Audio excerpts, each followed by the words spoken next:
Bonjour à tous, bienvenue à cette table ronde en direct qui a pour thème comment votre supply chain peut répondre aux enjeux du e-commerce.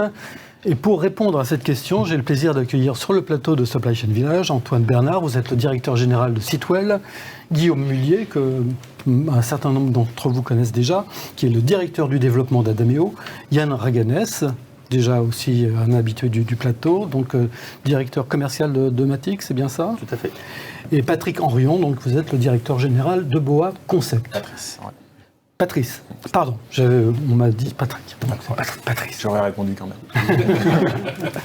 Merci à tous d'être là. Une première question peut-être, qu'est-ce que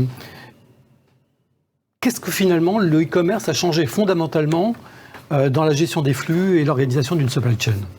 Antoine, peut-être, pour commencer ?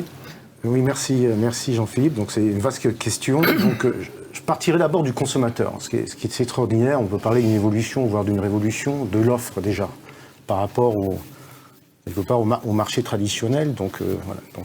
Où là on propose aux consommateurs une offre bien plus importante, pléthorique par rapport donc au merchandising traditionnel. Donc ça a révolutionné bien sûr l'offre, ça a révolutionné le merchandising par rapport au merchandising traditionnel dans les linéaires ou dans le B2B, donc au travers de cette offre. Et surtout, ce qui est important de voir, c'est qu'on travaille dans une logique 24 heures sur 24 par rapport au commerce traditionnel. Après, si on rentre un peu plus maintenant dans la supply chain, j'ai posé l'équation sur l'offre. Derrière, ça fait bouger pas mal de choses. Déjà, avant de parler des flux logistiques, on va parler aussi des données. Ce qui est important, c'est que l'e-commerce a fondamentalement exigé une plus grande rigueur sur les données. Parce qu'on met en avant des produits, des photos, des fiches techniques. Derrière, donc, on a des exigences aussi en termes de données logistiques, donc des notions de dimension, de poids, donc une exigence très très forte autour du e-commerce, notamment on va en parler autour de la mécanisation qui impose un certain nombre de choses sur les données. Donc, être capable de mettre très très vite des produits sur le marché, donc les mettre en avant en termes de front office, mais aussi en back office avec le traitement logistique. Après, en termes de flux de préparation, c'est clair, c'est qu'on voit qu'on est passé d'un flux de masse à un flux de détail, c'est-à-dire que quand on voit les évolutions, quelque part, du poids moyen, des quantités par ligne, ça n'a plus rien à voir. Donc, on bougeait des palettes et des colis, maintenant on bouge beaucoup plus des unités. Donc, c'est là où on va parler aussi autour de la mécanisation.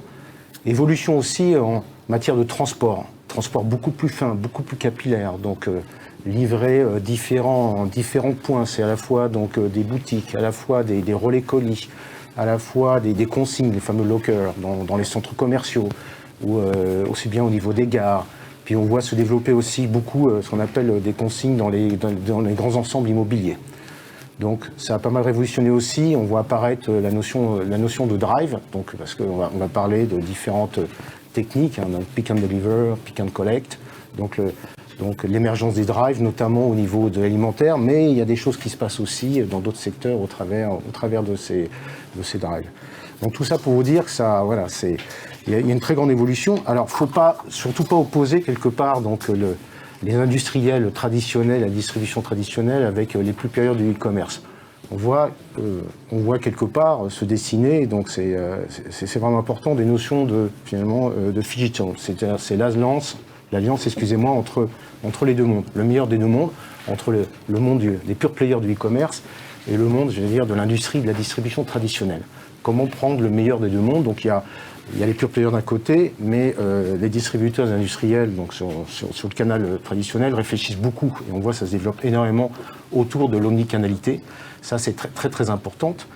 C'est très important. Le meilleur des mondes aussi, n'oublions pas qu'on fait la promotion des marques, la marque dans les rayons. Est-ce qu'on est aussi bon pour faire la promotion des marques sur Internet ? Il y a des gens qui s'y attellent, mais c'est pas la même chose.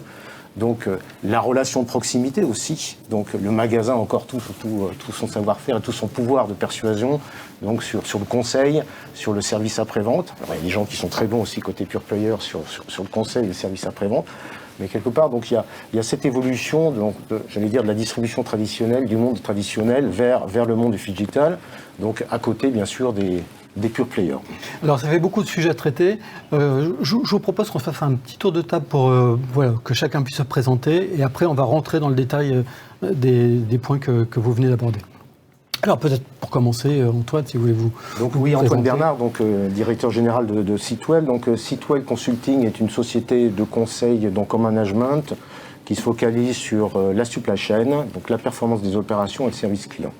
Nous accompagnons donc nos clients dans leur transformation supply chain et notamment autour du e-commerce, que ce soit les pure players, mais aussi beaucoup autour de réflexion, donc de la stratégie, mais aussi l'accompagnement à la mise en œuvre sur des stratégies omnicanales. Et on le voit bien que la pandémie que nous avons vécue, mais que nous continuons à vivre, a été un excellent catalyseur, je dirais, qui a pas mal bousculé les choses et qui a fait que les sociétés se sont mis vraiment, donc, soit accélérées parce qu'elles avaient déjà du e-commerce en place, soit vraiment développé le e-commerce. On parle quelque part de plus de 30 ou 40% de flux e-commerce qui a été généré pendant cette période de pandémie. Merci, Yann. Yann Riales, je suis en charge du commerce pour Dematic en France. Dematic est une société qui fait 3 milliards d'euros. On est le numéro 1 de l'intralogistique à travers le monde. Évidemment, on est complètement impliqué sur la mutation actuellement du marché et l'explosion du e-commerce, puisqu'on est en train de parler d'une croissance qui était à 2 chiffres sur les 5 dernières années et qui assez paradoxalement a diminué en termes de croissance sur l'année 2020. Pour des raisons très simples, globalement d'accessibilité des sites et surtout de la capacité logistique à pouvoir traiter les flux. Quoi qu'il arrive, le e-commerce est une tendance assez forte et notamment qui a obligé les acteurs usuels qui étaient les acteurs du magasin à se positionner, à renforcer leur activité sur le e-commerce, donc avec ce phénomène d'omnicanalité qui est apparu et qui forcément amène tous ces acteurs, que ce soit le e-commerçant pure player jusqu'à l'entreprise qui était plutôt tournée vers le magasin, à réorganiser sa logistique et globalement être plus performant, plus rapide, proposer plus de références et évidemment assez naturellement aller vers l'automatisation de ses entrepôts et de sa logistique de façon générale. Donc on est complètement acteur là-dessus et on accompagne des gros acteurs puisqu'on est un des fournisseurs d'Amazon au niveau mondial jusqu'à des petits acteurs qui sont en train actuellement de se positionner puisque le grand intérêt du e-commerce, ça permet à n'importe quelle personne qui veut se lancer dans le business avoir une accessibilité assez rapide à son client final, sans parler par des investissements initiaux qui sont représentés par celui du magasin. Merci. Guillaume Mullier. Oui, bonjour Jean-Philippe, bonjour à tous. Donc Guillaume Mullier, je suis directeur du développement et de l'innovation chez Adameo. Donc Adameo, on est un cabinet de conseil en management spécialiste de la supply chain et on essaye de réfléchir et d'accompagner nos clients dans leur réflexion sur l'évolution des modèles du retail en général et l'impact que ça a sur leur supply chain en particulier depuis l'essentiel des aspects, à savoir la data que vous mentionniez Antoine, la mécanisation, le réseau logistique, le réseau retail et surtout la promesse client. Et en fait aujourd'hui, axer cette discussion exclusivement sur le e-commerce. Je pense que ça étrécit un petit peu le débat. Je pense qu'aujourd'hui, on parlait d'omnicanalité. Le vrai sujet, c'est la promesse client et l'omnicanalité. Et on voit en ce moment qu'il y a une vraie compétition qui s'opère entre les pure players, comme on en parle souvent, comme on les évoque souvent, et les retailers qui sont en train de réfléchir à comment transformer leur point de vente physique et leur nœud logistique en des nouveaux assets dans cette compétition un peu féroce qui s'installe. Et du coup, on voit apparaître de nouveaux modèles de distribution. Enfin, c'est assez passionnant en fait la vitesse à laquelle se produisent ces choses-là. Je pense que la pandémie, comme ça a été dit, a prodigieusement accéléré ce phénomène. Mais il y a une combinaison de facteurs qui fait que je pense qu'on est à l'aube d'une transformation majeure du secteur marchand pris dans sa globalité. Merci. Patrice Henrion. Merci Jean-Philippe, bonjour à tous. Donc Patrice Henrion, moi je suis le directeur général de Bois Concept. Donc Bois Concept, une entreprise française dont le site de production est à Saint-Étienne. On fêtera nos 10 ans d'existence l'année prochaine. Nous sommes des spécialistes de l'automatisation, de la robotisation d'entrepôts. Je ne parle pas de mécanique, je parle bien de robotisation, puisqu'on a une casquette, j'allais dire, d'informaticiens qui créons des solutions automatisées, des solutions autour de la transitique, du stockage, qui ont pour spécificité d'être des objets connectés qui vont intégrer leur propre intelligence, qui nous permet d'avoir une approche assez modulaire ou séquencée de l'automatisation des entrepôts, de la préparation de commandes aux expéditions. Je partage ce qui a été dit, hein. On exerce sur un secteur qui est en pleine accélération, puisque la crise sanitaire n'a pas fait émerger un besoin, n'a fait finalement qu'accélérer des sous-jacents qui étaient déjà en place depuis pas mal d'années.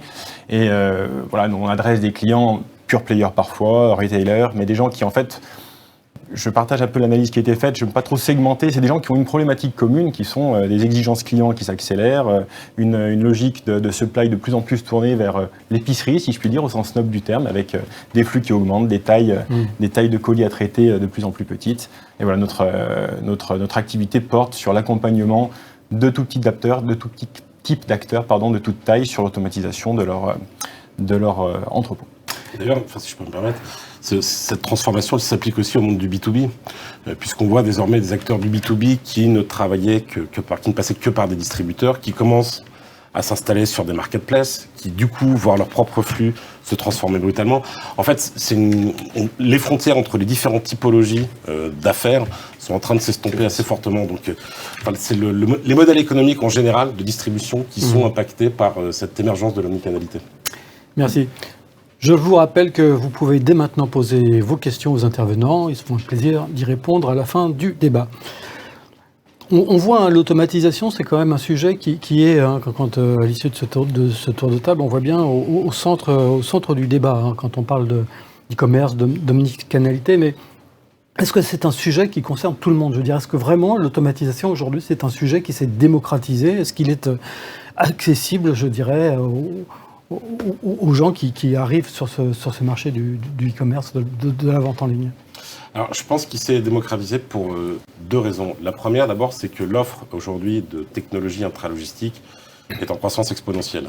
On voit des nouveaux acteurs, c'est pas vous Yann qui allez me contredire, qui surgissent un peu de partout. Là, on les attendait le moins. Regardez, la réussite de Bois en l'espace de 10 ans est assez exceptionnelle. Et avec des offres aujourd'hui qui sont de plus en plus packagées, qui sont de plus en plus plug and play.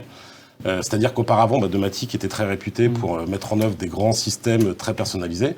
En fait, aujourd'hui, la notion d'intégrateur devient de plus en plus importante, puisqu'il s'agit de combiner différents types de technologies. Et étant donné qu'on est rentré sur un mode de production plus industriel, qui sont largement accessibles en termes de prix par rapport à avant. Ça, c'est la première chose. Donc, en fait, on a un marché de l'offre qui s'est démocratisé, avec des prix qui baissent et des technologies qui sont plus faciles à mettre en œuvre, plus faciles à piloter. Et la deuxième raison, c'est qu'en fait, aujourd'hui, il y a beaucoup d'acteurs qui n'ont plus le choix. Donc, je vais prendre un exemple assez simple. Il y a certaines activités dans le retail qui, traditionnellement, ont fait passer leur flux e-commerce par les points de vente. Or, aujourd'hui, ces points de vente sont saturés. Il n'y avait pas de réserve. En fait, ce que ces retailers avaient en réserve, c'était des produits qui étaient destinés à de l'emporter magasin, comme on dit traditionnellement. Sauf qu'aujourd'hui, le fait d'emmener tous ces flux e-commerce et les stocker dans ces réserves ne leur permet pas d'absorber le surplus de croissance qu'ils attendent.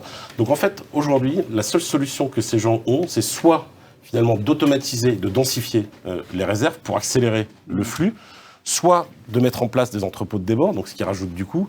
Donc fondamentalement, aujourd'hui, pour être capable en fait, d'aller chercher les surplus de croissance qui proviennent des nouveaux modes de distribution type click and collect, retrait magasin, etc., impose d'adopter des technologies de densification et d'automatisation au niveau des magasins ou de trouver des solutions via ce qu'on appelle communément maintenant des dark stores qu'on va automatiser et qui vont avoir une fonction, une vocation de préparation de commandes mutualisée entre différents points de retrait ou avec des modalités de ship from dark store en fait, qui vont permettre de la livraison en drive ou directement chez le consommateur final. Patrice Royon, vous avez été cité par Guillaume. Vous, par exemple, concrètement, quels sont est-ce que vous pouvez nous citer une entreprise, ou tout au moins une catégorie d'entreprise qui met en place une automatisation avec très très peu de volume, très très peu de moyens je vais formuler ma question différemment. Quelle est la plus petite entreprise avec laquelle vous travaillez et quelle est la plus grosse ? Je veux dire, pour qu'on ait une vue un petit peu de la couverture de l'automatisation aujourd'hui dans ce domaine-là. Alors, je ne vais pas forcément répondre par des marques, même si je donnerai quelques exemples, mais je partage ce qui a été dit sur l'angle démocratisation. Est-ce que la démocratisation, l'accès à l'automatisation se démocratise ? Oui. Pour des raisons qui ont été dites, et puis tout simplement parce que le nombre d'acteurs éligibles en fait, à ces niveaux de flux augmente en permanence, donc il n'est plus réservé à quelques grandes enseignes, mais le nombre d'acteurs susceptibles d'automatiser augmente. Les solutions qui leur sont proposées aujourd'hui la tendance de marché est à faire sauter certaines barrières à l'entrée, où pour accéder à un ROI, il fallait avoir des flux gigantesques ou un premier ticket d'entrée assez important. Aujourd'hui, les premières solutions, on arrive à équiper des premiers entrepôts avec quelques dizaines de mètres automatisés, simplement pour de l'étiquetage, du tri transport et des choses finalement qui sont accessibles à l'immense majorité des entreprises, parce qu'on parle de premier niveau d'investissement, pour être très, très concret, inférieur à 100 000 euros parfois. Les premiers, pour répondre à votre question, les premiers tickets à 100 000 euros, on commence à faire un premier petit pas dans l'automatisation. Évidemment, on n'est pas sur du stockage robotisé ou autre, mais on est déjà sur une première façon de rentrer dans l'automatisation. C'est quoi là, par exemple? C'est un... C'est un e-commerçant qui n'est plus à 100, 200 ou 300 commandes, mais à 1000, 1500, 2000 commandes jour, qui commence à saturer peut-être son foncier, qui commence à saturer ses capacités d'expédition mano, et qui a besoin d'attaquer, en fait, j'ai l'habitude de présenter l'automatisation comme une manière de soigner les douleurs. En fait, le e-commerçant, il a mal quelque part, il a mal à sa capacité à expédier, il a mal à sa capacité à préparer les commandes, donc on va venir automatiser une première frange. Et il nous arrive assez fréquemment en fait, d'étudier des projets macro, ambitieux, à plusieurs millions d'euros, et venir les compartimenter en plein de petits sous-projets, tout simplement parce que les technos aujourd'hui le permettent. Je compléterai simplement une approche sur la démocratisation. On a aussi une tendance de fond qui consiste à créer des solutions qui sont très orientées utilisateurs. On ne s'adresse plus... Historiquement, on s'adressait à des experts, à des gens qui avaient des capacités de maintenance internalisées fortes, à des gens dont le cœur de métier était finalement la mécanisation un peu old school. Aujourd'hui, on s'adresse à des pure players, à des retailers, à des gens qui traitent des volumes, mais dont le métier est l'achat, la vente, le négoce, le commerce. Et ils souhaitent avoir accès et à pour une part d'entre eux, à internaliser cette capacité en termes de supply, en termes d'automatisation, sans forcément internaliser des compétences extrêmement pointues qui leur permettent d'utiliser ces technos. Donc une autre orientation que j'estime être un sous-jacent de nos métiers est une véritable vulgarisation d'accès à cette technologie, une technologie de plus en plus orientée utilisateur, des IHM simples en prise en main et des maintenances les plus réduites possibles. Donc on peut démarrer petit et puis petit à petit construire finalement... L'immense majorité de nos clients démarrent petit et aujourd'hui 40% du chiffre d'affaires de la société, ce sont des phases 2, phase 3, phase 4 de clients qui ont commencé tout petits. Et voilà, on peut citer des entreprises comme des Motoblues dans la région de Lille qui en sont à leur 3e installation, des gens qui nous font confiance régulièrement et qui n'avaient pas forcément les capacités d'investissement ou les besoins tout simplement d'automatiser de manière... Il y a quelque chose qui est fort dans notre marché, c'est que les boîtes qui sont capables de se projeter sur des flux à 3 ans, à 4 ans, à 5 ans, ça n'existe plus. Je suis un peu brutal mais des business plans à 5 ans, oui, alors il y a des gens qui nous produisent des pavés comme ça, mais c'est jeter une pièce en l'air, quoi. C'est pas fiable. Donc aujourd'hui, y compris les grands donneurs d'ordre, subissent des flux, subissent des facteurs externes à leur activité, je ne parle pas que de la pandémie, et sont capables de se projeter à 8 mois, à 12 mois, à 18 mois, mais guère au-delà finalement. Donc en fait, les solutions qu'on met en place, et les solutions qui sont, les projets macro qui sont découpés en plusieurs phases, c'est parfois pour des problématiques financières, mais c'est aussi et surtout pour une question d'adaptabilité à un horizon de temps qui est... si ce n'est connu, au moins maîtrisé, j'allais dire. Donc on vient faire grossir des installations et les adapter en fait au volume. Domatic, vous étiez effectivement, Guillaume l'a rappelé tout à l'heure, connu pour des grosses installations, des vraies cathédrales en fait automatisées. C'est vrai. Est-ce qu'aujourd'hui vous pouvez effectivement répondre à des demandes justement plus modestes? Actuellement, comme je disais, on est à une croisée de chemin en réalité. C'est-à-dire que notre historique voulait qu'à un moment donné, le ticket d'entrée sur l'automatisation soit relativement cher parce que ça représentait une certaine tonnage d'acier, ce genre de choses. Actuellement, les demandes du client sont assez simples. Je veux être flexible, je veux être scalable, je veux pouvoir faire évoluer mon installation. Je veux quelque chose qui ne m'oblige pas à recruter des techniciens de maintenance, à positionner sur ma plateforme et qui ensuite puisse me permettre d'aller vers ces gros systèmes. Donc, assez paradoxalement, le marché est en train de changer par l'omnicanalité. Les gros retailers sont en train de se repositionner sur des grosses plateformes avec beaucoup d'équipements qui sont capables de traiter de la palette jusqu'à du détail. Donc, il y a des gros appels d'offres. Et à l'inverse de ça, il y a des petits acteurs qui sont en train d'arriver sur le marché avec des produits spécifiques. Parce que le métier du retail est toujours la même chose, c'est qu'on cherche à créer une différence. Donc, une différence par le service que j'offre à mon client, une différence par la typologie de produits que je donne à vendre. Et cette partie-là, forcément, par contre, les clés de l'automatisation restent globalement les mêmes. Je dois livrer mon client rapidement. J'ai beaucoup de références à traiter. J'ai beaucoup de commandes à traiter. Et j'ai des impératifs transport à mettre en place. C'est-à-dire que j'ai beaucoup de transporteurs à gérer. Donc forcément, j'ai des notions de process qui peuvent être compliqués au sein d'une plateforme. Et ça, ces petits acteurs peuvent être confrontés à ça. Ça peut être complexe. Ce qui fait que, forcément, comme ils recherchent une machine transitique ou de stockage qui soit facilement déployable et qui soit scalable, l'orientation du marché va vers des machines qui sont modulables, notamment sur les AMR, les robots, voilà, les autostores, les exotech, par exemple, pour citer un concurrent, pour pas hésiter là-dessus. Je rappelle que vous appartenez à un groupe, le groupe Kion, qui dispose d'une offre complètement des chariots élévateurs, des AGV. Donc, pour faire simple, parce que vous avez posé des questions de chiffres, notre plus grosse installation au niveau mondial, c'est 190 millions de dollars au sein d'une entreprise. Voilà, un grossiste, pour Aldi, par exemple, produits secs. Et de l'autre, nous avons des petits clients e-commerçants de 300-400 000 euros qui ont besoin d'un stock automatique sur lequel on va déployer un petit peu d'automatisation avec de la robotique qui soit scalable et qui leur permette, à terme, de pouvoir se positionner et traiter plusieurs milliers de commandes. Voilà. Et c'est un petit peu la recherche de demande qui est faite. Et d'ailleurs, pour finir avec ça, le plus important dans tout ça, c'est les systèmes d'information. Parce que ce que recherche quelque part un client, c'est une traçabilité de ses activités et surtout des outils de pilotage de ces installations automatisées et des outils qui leur permettent ensuite de passer commande auprès de leurs fournisseurs pour pouvoir approvisionner au plus juste leur entrepôt. Avec une contrainte qui est forte et majeure, c'est que le mètre carré coûte cher, les collaborateurs de qualité sont difficiles à trouver et donc quelquefois, le fait de passer de l'automatisation, ça permet de mettre un process qui soit standardisé au sein de leur plateforme et de pouvoir le contrôler et surtout de délivrer auprès du client une bonne qualité parce que c'est ça l'élément maître, parce que un client qui est déçu par sa commande sur Internet ne recommandera pas.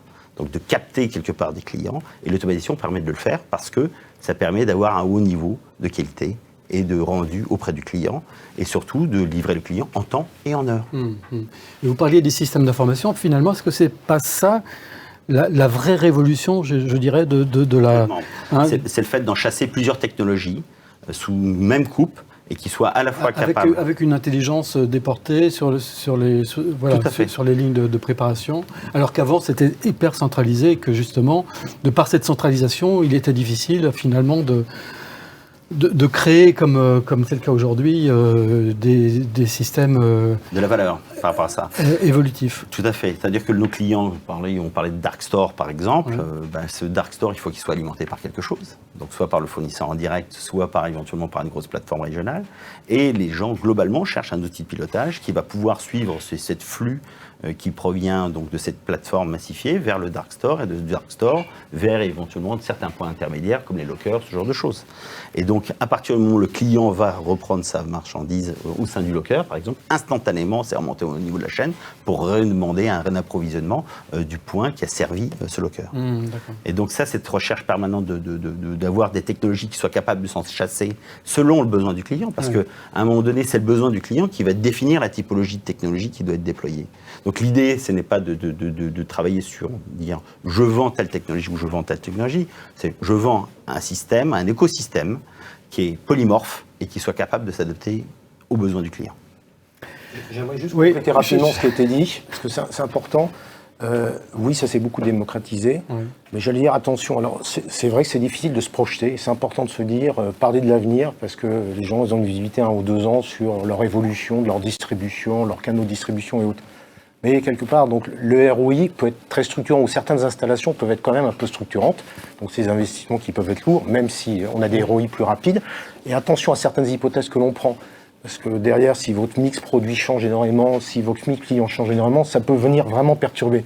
Donc nous, on aide les clients aussi à réfléchir sur leur stratégie, leur projection avec les hypothèses structurantes. En revanche, il faut faire les bonnes hypothèses. C'est-à-dire qu'on ne va pas travailler à la référence spot dans 3 ans, mais de se dire, quelles sont les hypothèses mini-maxi pour voir l'évolutivité de la solution. Et quand on dit solution, c'est bien, je suis d'accord avec vous, c'est un patchwork de technologies, donc assez intéressante, qu'on peut construire par étapes. Moi, j'allais vous poser la question différemment. Est-ce que finalement, l'automatisation, c'est la réponse à tous les problèmes ?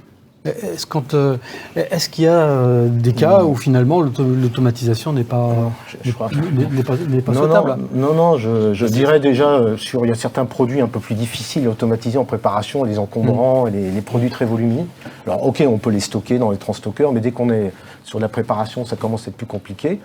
Après, il y a des solutions de convoyage simples qui permettent de gagner en productivité, mais c'est pas... Et puis des fois, la volumétrie... La volumétrie n'est pas là, mais... Voilà. Puis ça reste que de la technologie. Enfin, la technologie, c'est au service d'un problème.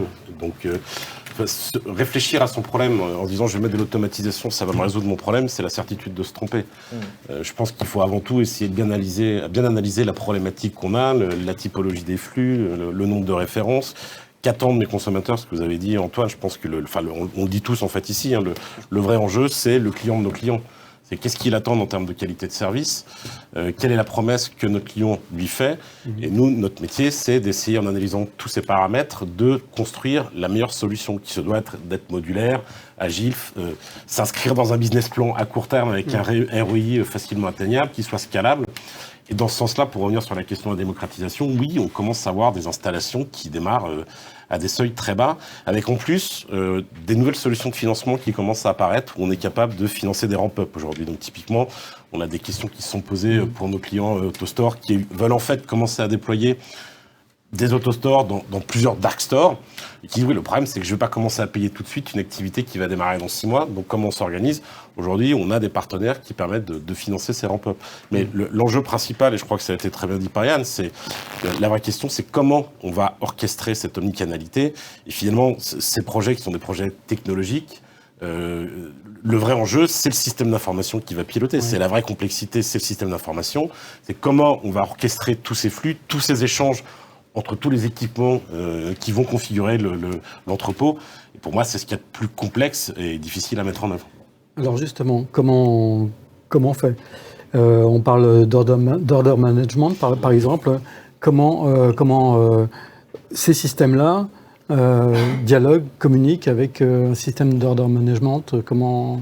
Alors, franchement, quelque part, quand on est sur le e-commerce, on subit le besoin client. Oui. Il fait beau, j'ai besoin de bière parce qu'il fait beau, je vais commander des saucisses parce que je vais me faire un barbecue avec des amis, ce genre de choses, et j'ai créé une instantanéité. Donc forcément, on va remonter ce besoin-là par rapport sur l'entrepôt qui va desservir, alors que ce soit un dark store ou autre, hein, ça peut être de plus grosse taille.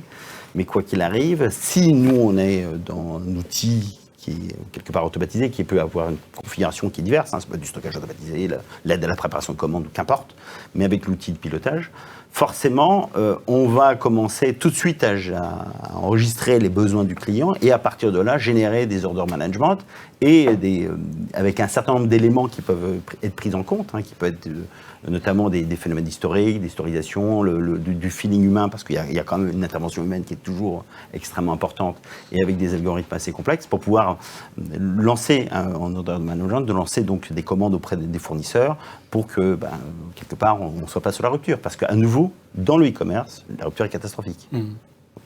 Bon, je rappelle que ce type d'outil, c'est un outil qui se situe, enfin qui permet d'avoir une vision globale sur l'ensemble des flux, quel que soit le canal utilisé. Historiquement, si vous préférez, notre métier faisait ce qu'on appelle du WCS, c'est-à-dire du contrôle simplement de notre technologie. Ouais. Bon.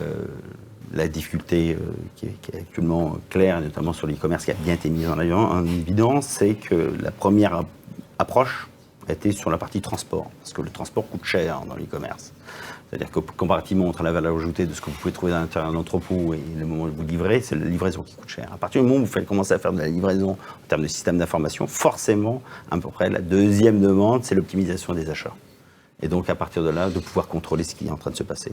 Donc, des sociétés telles que la nôtre, surtout quand vous devez mettre en place plusieurs technologies au sein d'un entrepôt, où finalement vous contrôlez une partie des process qui se trouvent au sein d'un entrepôt, il est assez logique et raisonnable de penser qu'on va aussi vers l'order management. Et les cabinets de conseil aujourd'hui, et de manière assez légitime, on répond de plus en plus en écosystème d'entreprise. Et donc on est non pas condamné à s'entendre, parce que je n'aime pas ce terme-là, mais nous collaborons parce que personne n'est omniscient, les technologies émergent, qu'elles soient sur le soft ou sur le hard, et on voit cohabiter beaucoup de choses différentes au sein d'un entrepôt. Et l'order management est une réponse, mais j'allais dire, c'est la manière que trouvent les acteurs aujourd'hui pour arriver à répondre ensemble à une problématique d'entrepôt. Et il n'y a pas une réponse en plus, c'est là où je vous rejoins complètement, c'est qu'il y aurait une façon d'automatiser qui s'impose et qui serait, j'allais dire, légitime dans tous les cas de figure, on ne serait pas autour d'une table en train d'en débattre. Il n'y a pas une solution, il y a des X contextes d'entreprise, il y a X problématiques clients, et à chaque fois on reconstruit en fait un patchwork de technologies. Et effectivement, quelque chose qui est assez nouveau, c'est que les solutions ont besoin de cohabiter et de vivre ensemble aujourd'hui. Antoine. Donc, quand on parle d'order management ou order management system, qui sont soit des progiciels du marché, soit il y a beaucoup d'acteurs qui ont développé leur propre OMS. Ce qui est important de voir, c'est vraiment un pilier important entre le front office et le back office. C'est-à-dire que c'est lui qui va canaliser, qui va orchestrer la commande. Et qui va la diriger finalement vers différentes sources possibles de livraison, voire même plus loin de production. Donc c'est vraiment un outil essentiel pour, quelque part, exécuter une promesse, faire une promesse. Donc par rapport finalement à un dispositif de stock, par rapport à des sources différentes importantes. Par contre, l'OMS tout seul, ça ne fonctionne pas. Donc on est dans un patchwork de solutions, ça ne sert à rien. C'est connecté à des ERP ou des logiciels maison, donc il y a du WMS, il y a du TMS. Donc là-dedans, on a quand même un aéropage de solutions assez intéressantes, interconnectées pour pouvoir planifier et derrière exécuter donc sa promesse. Donc. D'ailleurs, le rôle des cabinets de conseil, je pense, est en train d'évoluer assez largement. C'est-à-dire qu'on est en train de passer d'une situation où on était plus des penseurs, entre guillemets, où maintenant nos clients attendent de nous qu'on soit des faiseurs. Donc il faut qu'on soit capable de passer de l'idée à la réalisation. Et pour ça, il n'y a qu'une seule solution, c'est effectivement, comme disait très bien Patrice, c'est s'entourer d'écosystèmes et donc d'avoir un certain nombre de partenaires, bien connaître leur technologie et par rapport au cas d'usage client, présenter un ensemble de solutions. Aujourd'hui, chez Adameo, sur tous les enjeux de logistique urbaine, on a des partenariats sur le foncier. Donc on a des gens qui louent, qui nous contactent pour nous dire « Tiens, il y a une opportunité de monter un dark store à tel endroit, est-ce que potentiellement vous auriez des clients intéressés ?» On a des partenariats sur les DMS, donc ça c'est la nouvelle déclinaison des TMS. Les Américains sont friands d'acronymes, mais c'est tout ce que sont les Delivery Management Systems qui permettent d'orchestrer la livraison du last mile, que vous ayez des encombrants, pas d'encombrants, de l'installation, pas d'installation, de la reverse, etc. On travaille avec des gens qui sont capables de piloter des dark stores et de les interfacer avec des entrepôts centraux, donc qui est un peu le sous-jacent de l'OMS. Donc comment je donne de la visibilité sur mes stocks en temps réel, où qu'ils soient, et donc comment je suis véritablement capable d'orchestrer une promesse client sans rupture, ce que vous mentionniez.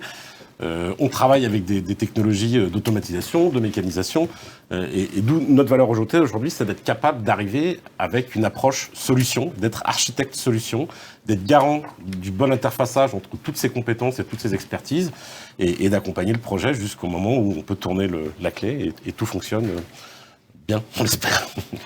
Alors parmi les tendances tout à l'heure que rappelait Antoine, il y a effectivement le rapprochement des stocks du consommateur. On a parlé de dark store. Est-ce que les stocks de proximité, la possibilité pour les retailers, par exemple, d'utiliser des magasins et de les automatiser, c'est une tendance que vous voyez, tout ce qui est automatisation. On peut citer des modèles. Oui.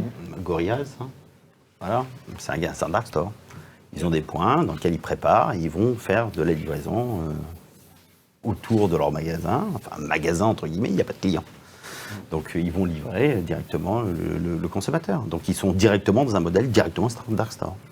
Après, ça s'appuie toujours sur une logistique amont, c'est-à-dire qu'il y a très souvent il y a l'entrepôt périurbain qui va faire de la préparation de commandes, qui va être préparé pour livrer les commandes qui vont être en fait, cette préparation de commandes va aller livrer de la marchandise qui va servir à faire de l'éclatement last mile, voire dernier mètre, où ces petits hubs servent véritablement à générer les derniers aspects de la commande client.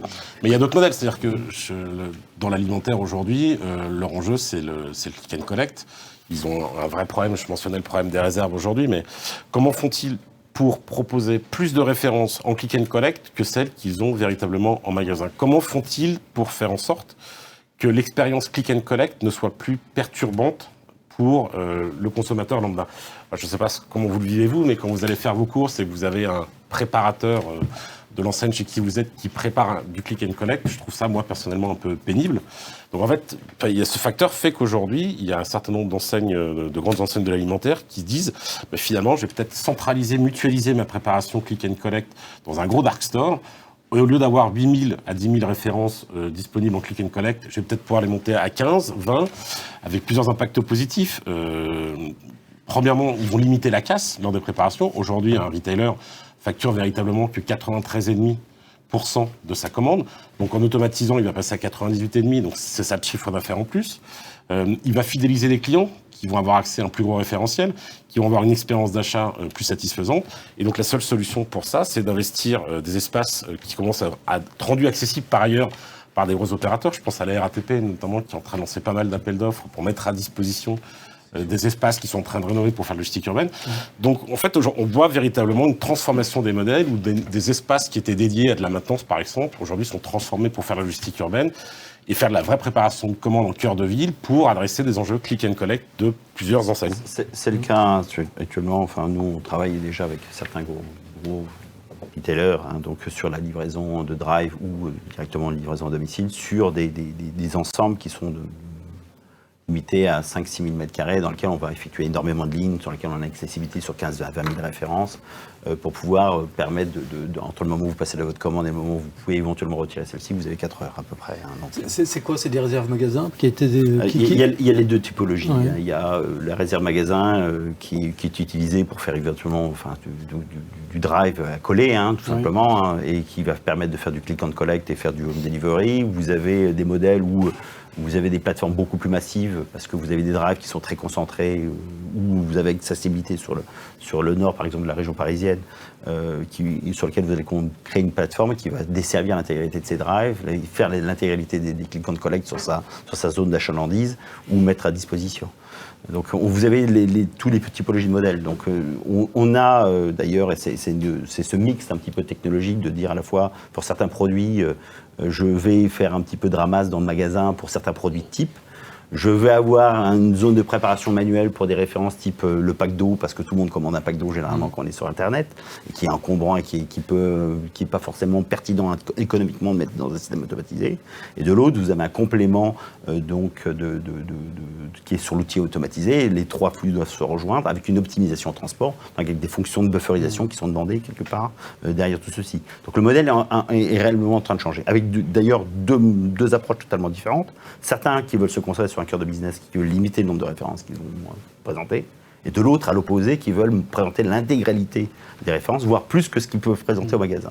Et ça, c'est une approche qui est totalement liée aussi à la culture d'entreprise, si vous préférez. Il y a quand même une vraie approche de ça. Et une manière de se différencier également. C'est-à-dire que c'est des modèles... Pour moi, pour revenir à votre question d'entrepôt urbain ou autre, ce n'est pas des tendances qui viennent remplacer, c'est des tendances qui viennent se compléter. L'urbain ne va pas remplacer le périurbain et le périurbain ne va pas remplacer la plateforme XXL. On voit bien aujourd'hui qui se construit des plateformes XXL, qui se construit du périurbain, qui se construit de l'urbain, dans de la réserve, dans du parking, parce que le centre-ville n'est plus accessible, donc il y a quelques surfaces qui se libèrent.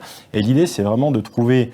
Et d'ailleurs, la compétition aujourd'hui, la supply devient un véritable marqueur différenciant des entreprises qui choisissent des modèles de distribution qui sont différents. Certains vont limiter leur nombre de rêves pour être capables de livrer à H+2 ou H+4. D'autres vont au contraire avoir un panel extrêmement large, quitte à rogner un petit peu sur les délais de livraison.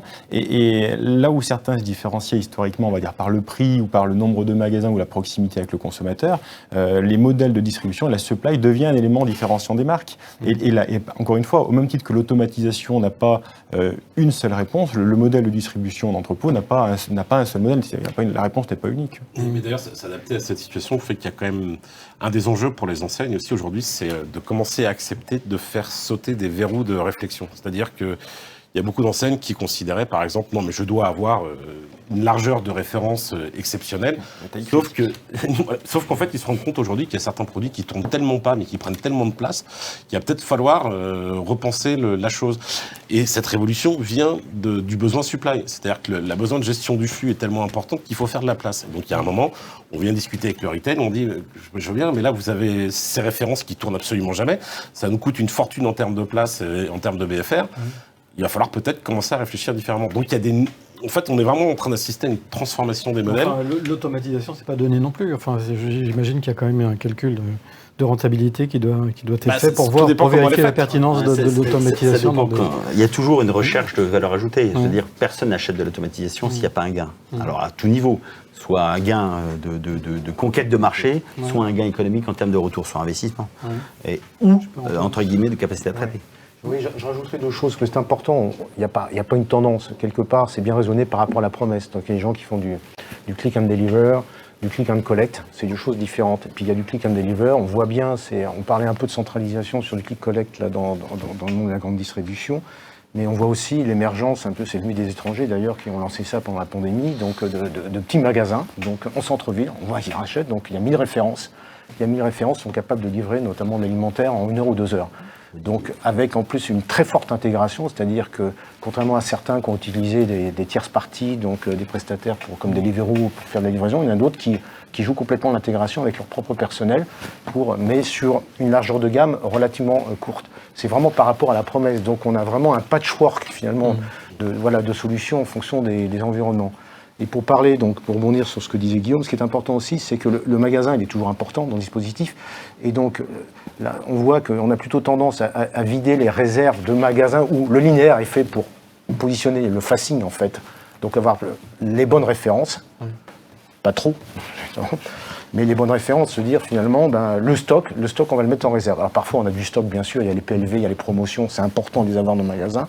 Et derrière, on repousse vers les réserves, donc ça veut dire que le client qui s'adresse donc au magasin, donc au vendeur, donc quelque part, de moins en moins, il va pouvoir prendre son produit finalement tout de suite dans le rayon. Alors ça dépend des secteurs. Je dis bien ça dépend des secteurs. Dans l'alimentaire, c'est pas encore trop ça, mais dans certains autres secteurs, c'est ça. Et de se dire, il faut être capable de préparer très très vite l'emporter marchandise. Et donc la réserve de magasin, c'est pas que pour approvisionner les linéaires, c'est aussi éventuellement pour faire du e-commerce, pour faire de l'emporter client. Et on voit plein de choses se dessiner autour de cette logique de réserve. Et c'est là que vient la rentabilité de l'automatisation. C'est qu'en fait, si on n'est pas capable d'accélérer le flux dans le magasin, en fait, on rate la croissance. Parce qu'aujourd'hui, la croissance, elle vient plus du libre-service en rayon.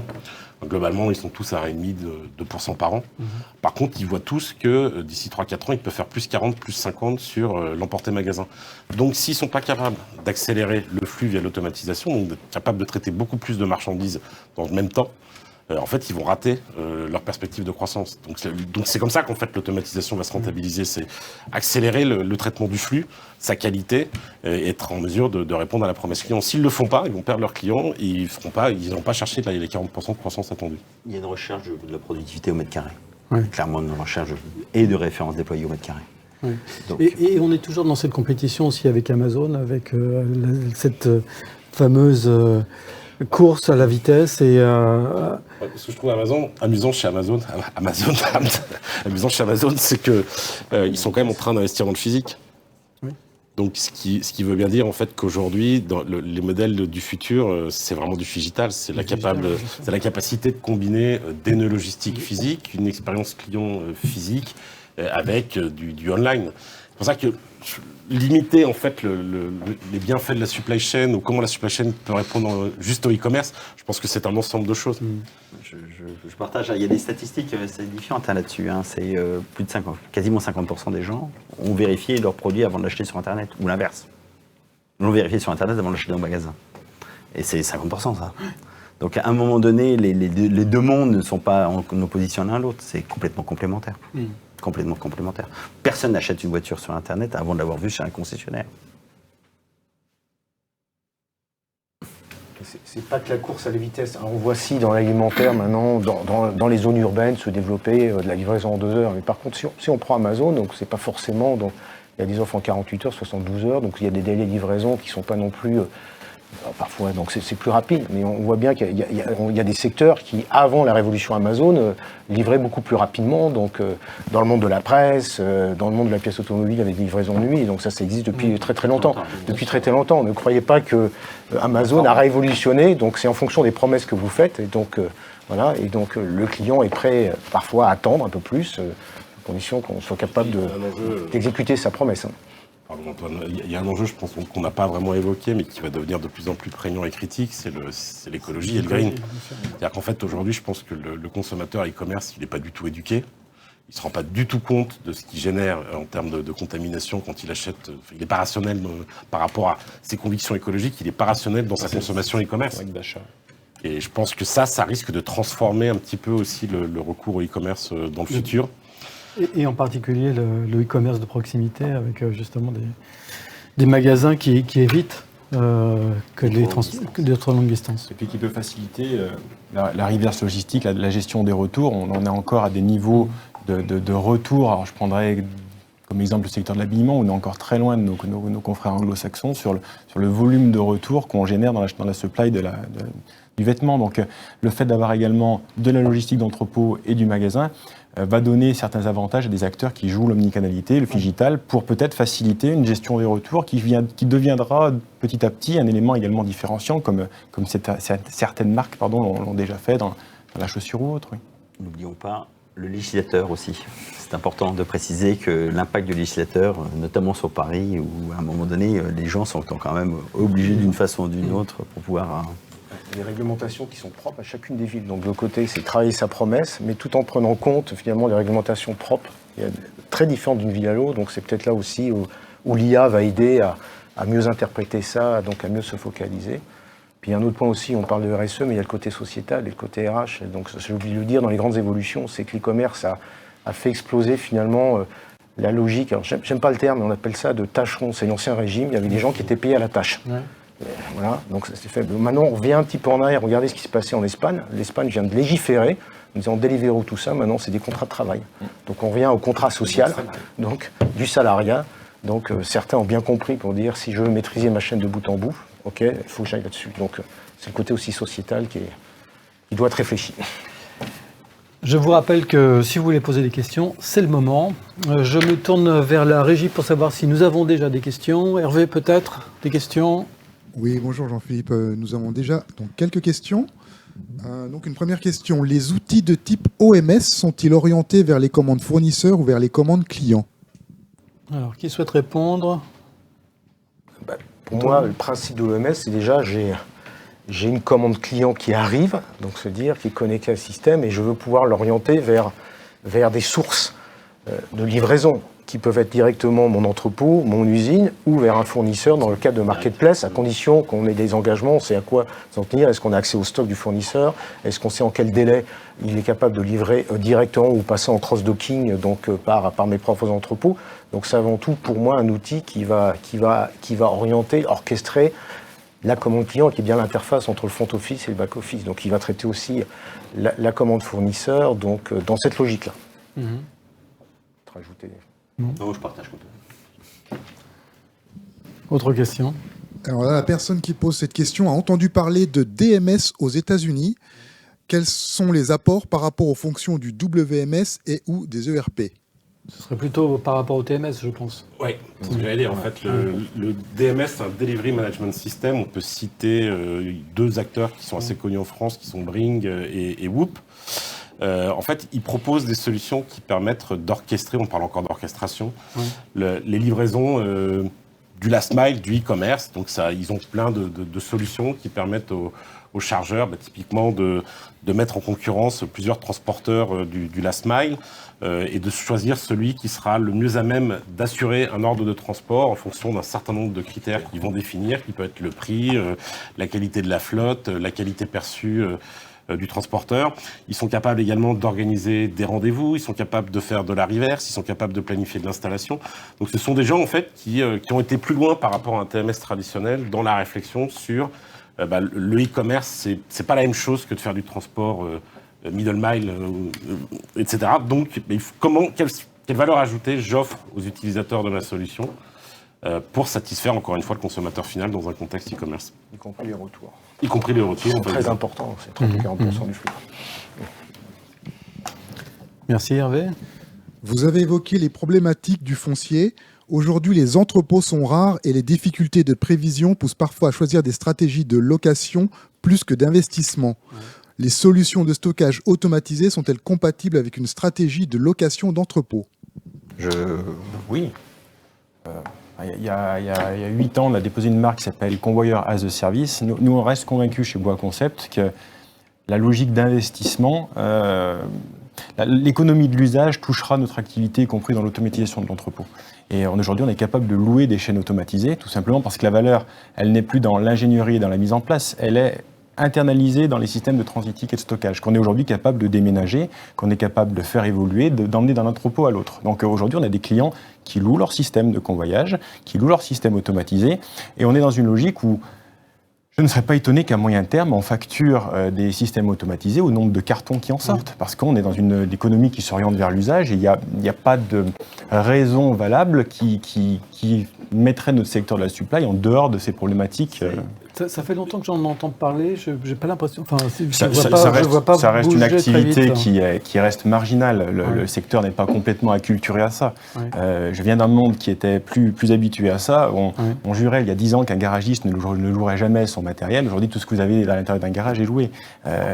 Les AGV, les chariots, etc. sont tous loués. Les flottes sont louées. Je ne vois pas pourquoi l'automatisation d'un entrepôt échapperait à ce sujet. Je partage complètement. Puis de toute façon, on voit bien que les principaux financeurs sont en train de construire des offres et qui commencent à travailler, parce que l'enjeu de cette location, c'est la valeur résiduelle du matériel, en fait. C'est comment vous faites pour créer un marché de seconde main, pour qu'il puisse y avoir une sortie au matériel. Donc il y a un double rôle, celui des équipementiers qui doivent réfléchir comment ils peuvent réhabiliter des matériels qui ont été usés et les remettre en état de fonctionnement optimum.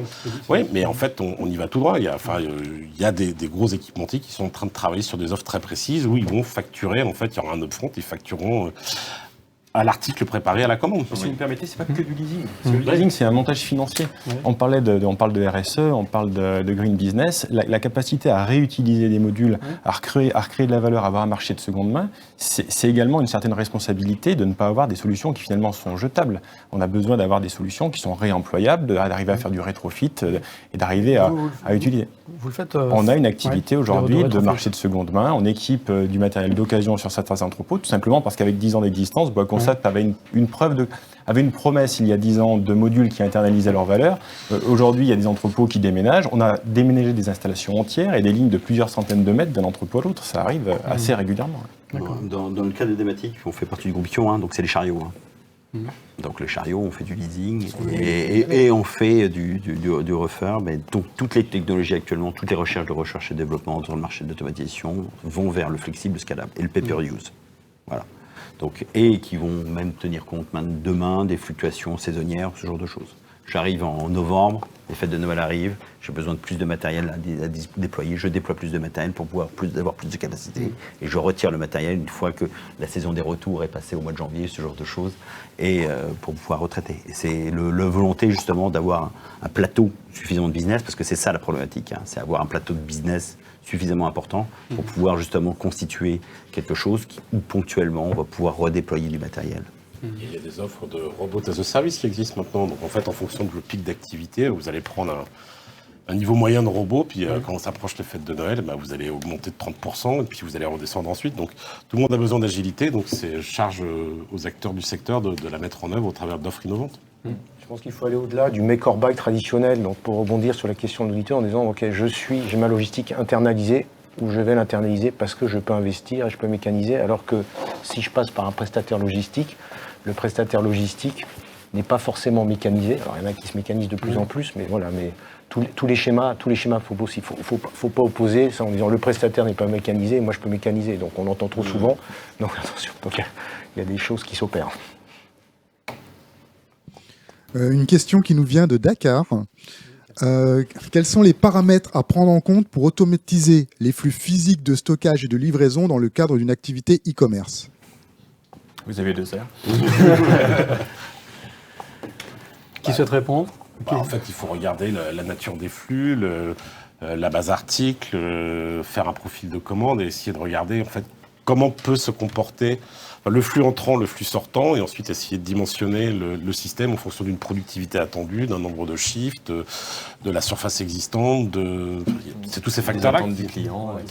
Et un flux horodaté quelque part, parce que derrière, en fonction de la promesse, on peut être en 48 heures ou recevoir une commande à 14 heures que je dois sortir l'entrepôt à 18 heures. Donc derrière, il faut pouvoir quelque part traduire ce flux-là dans des séquences de temps, dans la journée ou dans la semaine, pour dire comment je vais traiter ça avec des pics sur toute la mécanisation, on doit pouvoir faire passer le pic. C'est une équation à plusieurs inconnus, en général. Voilà. Ça en est sûr. Ça en est sûr. Et si on enlève l'exigence client, qui est majeure, voilà, c'est forcément le fait qu'il y ait beaucoup de références, donc plusieurs milliers de références en général. Bon. Et le fait qu'on doit traiter plus de 1000 commandes par jour, à peu près. Enfin, bref, c'est quand même assez vague par rapport à ça, mais il y a quand même quelques gros drivers qui sont généralement la contrainte de nombre de commandes réelles, nombre de références à traiter, en général. Et nous en profitons pour saluer nos amis du Sénégal. Encore des questions, Hervé? Oui. Alors, la mécanisation de la préparation uniquement ne nécessite-t-elle pas un supplément de surface de préparation? Alors moi, je vais répondre pour la partie stock automatique, parce que c'est le concept. Le concept, ça consiste à pouvoir déployer plusieurs milliers de références et d'avoir une accessibilité à plusieurs milliers de références. Forcément, en diminuant les temps de déplacement des opérateurs. Voilà, donc c'est le concept. Donc forcément, l'accessibilité aux références, forcément, amène à une réduction du nombre de mètres carrés, in fine. Avec des technologies qui sont plus ou moins, qui sont en capacité de concentrer plus ou moins, qui dépendent un petit peu de leur activité, notamment les systèmes type AutoStore, par exemple, sont extrêmement denses en termes de stockage, donc il n'y a quasiment pas mieux, je pense, sur le marché actuellement.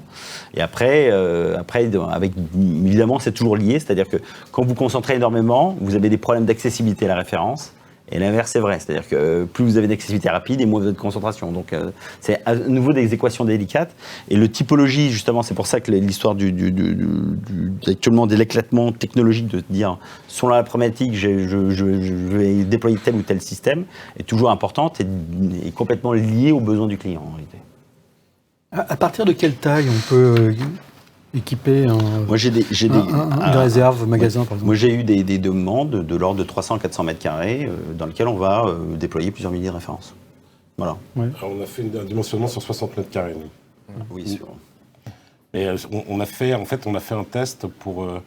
c'est quelque chose qu'on n'a pas évoqué, mais qui va arriver très prochainement probablement, c'est des nouveaux types de drive piétons multi-enseignes. En fait, aujourd'hui, on voit fleurir les drives Auchan, Leclerc en centre-ville. Mais finalement, c'est un non-sens écologique. Donc, est-ce que demain, on ne va pas voir des drives multi-enseignes qui viendront livrer du Cdiscount, du Amazon, du Carrefour? Et finalement, le consommateur viendra, en sortant du métro, il aura un code barre, et puis sa commande lui sera livrée par un bac. Bon, je pense qu'on va finir par voir arriver ce type de... C'est déjà le cas. Il y a quelques CCI qui se sont positionnés, notamment sur des surfaces en dehors de villes, dans lesquelles il y a une demande de pouvoir attirer plusieurs clients, fournisseurs sur la zone en question pour pouvoir faire du... Donc l'idée, c'est d'avoir la surface qui soit un locatif, en réalité, et dans lequel il y a le réseau de distribution qui soit derrière, et dans lequel on va attirer. C'est exactement la même chose ou les mêmes approches, entre guillemets, inversées que les magasins avancés fournisseurs, ce genre de choses. Le client, c'est la ville, entre guillemets, et au lieu d'être une usine, c'est la ville, et donc ça devient un magasin avancé consommateur fournisseur. Voilà. Et ça devient un magasin fournisseur dans le sens que tout le monde est propriétaire encore de son stock. Entre guillemets, et donc c'est du stock de consignation. C'est du pooling de distributeurs. Exactement. En fait. Et ça, il y a des demandes qui sont sur des grosses municipalités qui sont déjà en cours de demande et de déploiement. Pour revenir sur la question, est-ce que l'automatisation prend de la place en entrepôt? L'automatisation se voit. Donc quand on voit une chaîne, on a l'impression, évidemment, elle va prendre des mètres carrés, mais la réponse est juste. C'est-à-dire que quand on va adosser densification de stockage, si on va jusqu'au bout sur la préparation de commandes, aller étroite sur d'autres technologies plus basiques, etc., in fine, les entrepôts automatisés traitent plus vite, plus de références sur le même nombre de mètres carrés. Donc de manière assez froide, l'automatisation ne prend pas de place. Il y a une période, par contre, qu'il est important de bien piloter, c'est la transition. Parce que généralement, malheureusement, et c'est de moins en moins vrai, mais on a beaucoup de gens qui attendent d'être un peu au pied du mur en termes de flux pour se poser les problématiques d'automatisation. Donc on a une période de cohabitation, de déploiement, qui devient finalement le gros morceau de la gestion de projet chez beaucoup de clients, parce que rares sont les clients qui anticipent et qui sont à 70% de saturation et qui n'attendent pas d'être à 100 pour automatiser. Donc on a par contre une très grande vigilance en automatisation, d'où, pour reprendre les termes, la scalability nécessaire des installations. Il faut que l'automatisation puisse se faire de manière progressive, séquencée et le plus rapidement possible, parce que pendant les travaux, la vente continue. Et le vrai sujet n'est pas tant la place que ça prend, parce qu'encore une fois, de manière froide, on traite plus de références au mètre carré dans un entrepôt automatisé dans un entrepôt qui ne l'est pas. Pour autant, dans les vigilances à avoir en termes de déploiement, il y a cette période de coactivité qui doit être, en complément du choix d'une technologie, du choix d'un partenaire, un élément de vigilance en gestion de projet qui, pour moi, est crucial dans la réussite et dans la capacité à faire monter en charge rapidement des installations automatisées. Parce que ce qui est important, on peut voir, il peut y avoir des erreurs qui sont commises. Donc on voit s'est développé beaucoup ce qu'on appelle dans le jargon le flux de ventilation. C'est-à-dire il y a des préparateurs monocommandes, mono-clients, multi-clients qui derrière vont dispatcher ça dans des casiers. Et on voit des gens qui disent mais il faut 2000, 3000 casiers. Je mets 2000 ou 3000 casiers, là c'est plus possible parce que là vous prenez de la place. Donc c'est réfléchir différemment, mais comment on va traiter finalement ces 2000 ou 3000 clients différents qui commandent dans la journée. C'est pour ça que j'ai 2000 ou 3000 casiers de façon différente avec les bonnes solutions. Donc là, oui, ça peut prendre de la place, mais attention aux solutions qu'on met en place. Hervé, peut-être une dernière question ? Oui, une dernière. Pour un prestataire logistique, comment rentabiliser sa mécanisation sur plusieurs clients e-commerce, par exemple fashion et électronique, sachant que les tailles de colis sont différentes? Alors, fashion et électronique, ça dépend quelle électronique. C'est sûr que si on parle de la barre de son, ça, voilà. Par contre, si on parle d'un smartphone, bon, ça c'est autre chose. Généralement, les grands standards, sur les stocks automatisés, on s'entend bien, le standard, c'est le 600-400. Donc, quand la longueur ne dépasse pas les 60 cm de long, ça se traite tout à fait correctement. D'ailleurs, il y a des grands, nous, chez Dematic, on a plusieurs dossiers qui sont des gens qui mélangent les deux, d'ailleurs, pour pas citer, dans lequel on va traiter à la fois de l'ordinateur, du portable, du smartphone et du vêtement par ailleurs, et de la paire de chaussures, dans les mêmes systèmes. À partir du moment où la longueur ne dépasse pas les 60 cm. Après, derrière, il y a d'autres systèmes qui existent, mais qui fondamentalement, forcément, plus c'est gros et plus c'est difficile à manipuler. Voilà. On traite des charges de plus en plus hétérogènes. Alors, sur le stockage automatisé, monsieur a raison, le 400-600 reste la norme dans l'immense majorité des solutions. Sur le plan transitique, on fait cohabiter des colis qui font 150 par 100 avec des 800-600 aujourd'hui.